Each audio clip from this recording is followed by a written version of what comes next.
Hey everybody, Robin Miller. We're continuing in the study with Romans and we're going to keep going in chapter 1. I'm going to be looking at verses 18 through 32.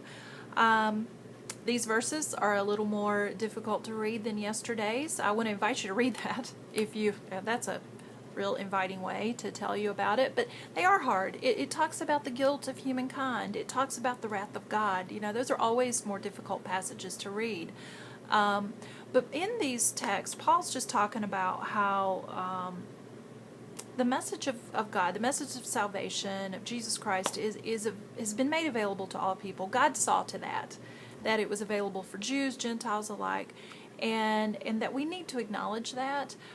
But when people don't acknowledge God, when they keep going in their destructive behavior, in their sin, whatever that may be in their life, Paul talks about in the context of the book of Romans how God handed people over, how he left them, if you will, to that destructive behavior. When the message was made available, God did not or people did not acknowledge God. God, therefore, handed them over to that sin. And I was reading a commentary about that this week, and it talked about how the most terrible judgment is to be left to oneself. And it made me think about, that sin in our lives, whatever that may be, that's the thing that separates us from the love of God.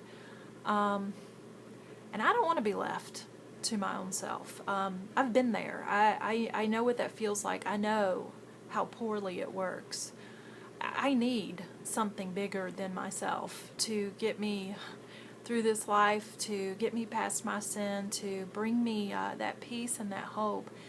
And I think that that's what Paul, in an indirect way, is saying, that left to our destructive behavior, if that's what we choose, then that's what we'll get.